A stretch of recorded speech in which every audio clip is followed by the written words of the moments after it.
আমি ওর সাথেই যাব, তুমি যাও তো এখন। রুহি, তুমি ওর গাড়ি দেখে আর টাকা পয়সা দেখে আমার সাথে এরকম করতেছো? এরকম তো করবই। আর তাছাড়াও তুমি এতদিনে কি করতে পারছো বিশাল? শুধু তো স্বপ্নই দেখাই গেছো, এই করবা সেই করবা, কিছু তো করতে পারলা না। রুহি, তুমি ভালো করে জানো আমি এখন গাড়ি কিনতে পারবো না। কিছু টাকা আমরা সেভিং করি, তারপর না হয় ভালো দেখে একটা গাড়ি কিনে নিব। ব্যাস বিশাল, অনেক বলছো, এখন না চুপ করো। আর ওই 2-4 টাকা সেভিং করে না এরকম একটা গাড়ি কিনা যায় না। তুমি তোমার সেভিং নিয়েই থাকো, আমি ওর সাথে বাসায় যাব এখন। উফ, আচ্ছা এত কিছু আমি বুঝি না। তুমি কি এখন আমার সাথে যাইবা নাকি যাইবা না সেইটা বলো। না বিশাল, আমি তোমার সাথে যাব না। দেখো রুহি, তোমাকে শেষবারের মতো বলতেছি, আমার বন্ধুর সামনে তুমি আমাকে ছোট করো না। চলো। কি ছোট করতেছি তোকে? তুই তো আসলে একটা ছোট লোক।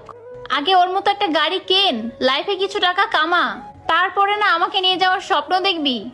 আর শোন, শুধু আজকেই না, আমি তোর সাথে আর কখনোই যাব না। রাব্বি, চলো তো তাড়াতাড়ি করে এখান থেকে। বিশাল, এই নে তোর চাবি। যাক বন্ধু, তুই অ্যাক্টিংটা আজকে অনেক সেরা করছস। দাঁড়া, তার বিনিময়ে তোকে 500 টাকা দিলাম, যা। আচ্ছা। বিশাল, এই গাড়িটা তোমার? কিন্তু তুমি তো কখনো আমাকে বলনি তুমি গাড়ি কিনছো। হ্যাঁ, শুধু এই গাড়ি না, আরো অনেক কিছুই আছে। আর টাকা দিয়ে যদি ভালোবাসা কিনতাম তাইলে অনেক আগে কিনে ফেলতে পারতাম।